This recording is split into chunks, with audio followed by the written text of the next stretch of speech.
जय श्री कृष्ण दोस्तों। आज मैं आप लोगों को जो कहानी सुनाने जा रहा हूँ, दरअसल वो कहानी नहीं, भगवान श्री कृष्ण और द्रौपदी के बीच की वार्तालाप है।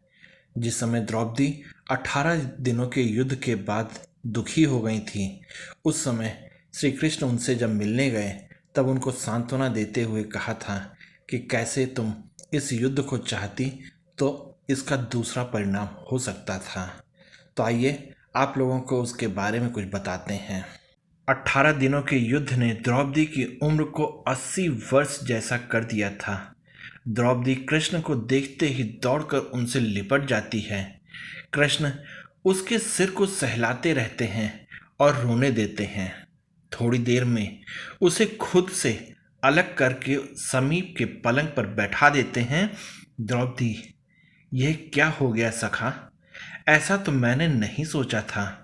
कृष्ण, नियति बहुत क्रूर होती है पांचाली। वह हमारे सोचने के अनुरूप नहीं चलती। वह हमारे कर्मों को परिणाम में बदल देती है। तुम प्रतिशोध लेना चाहती थी और तुम सफल हुई। द्रौपदी, तुम्हारा प्रतिशोध पूरा हुआ। सिर्फ दुर्योधन और दुशासन ही नहीं, सारे कौरव समाप्त हो गए। तुम्हें तो प्रसन्न होना चाहिए। द्रौपदी, सखा, तुम मेरे घावों को सहलाने आए हो या उन पर नमक छिड़कने के लिए? कृष्ण, नहीं द्रौपदी, मैं तो तुम्हें वास्तविकता से अवगत कराने के लिए आया हूँ। हमारे कर्मों के परिणाम को हम दूर तक नहीं देख पाते और जब वे समक्ष होते हैं तो हमारे हाथ में कुछ नहीं रहता।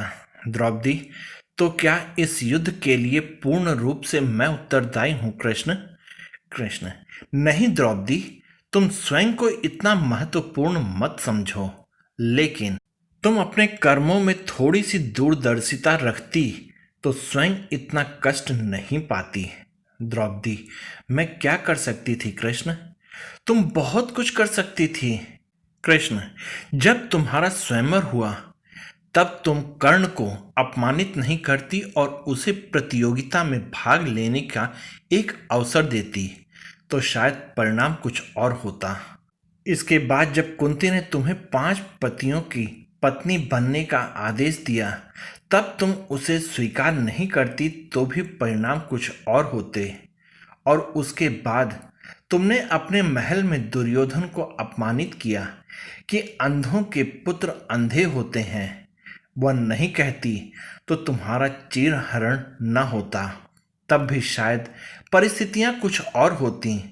हमारे शब्द भी हमारे कर्म होते हैं द्रौपदी, और हमें अपने हर शब्द को बोलने से पहले तौलना बहुत ज़रूरी होता है, अन्यथा उसके दुष्परिणाम सिर्फ स्वयं को ही नहीं, अपने पूरे परिवेश को दुखी करते रहते हैं।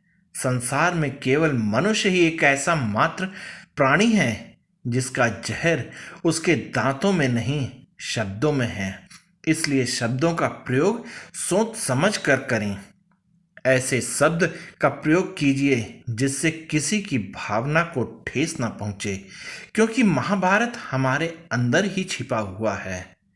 तो दोस्तों, आप लोगों को ये कहानी कैसी लगी कृपया कमेंट करके मुझे बताइएगा, और साथ ही हमारे चैनल को अवीज़ स्टूडियो को ज़रूर सब्सक्राइब कर लीजिएगा। तो दोस्तों, फिर किसी कहानी में फिर मिलेंगे।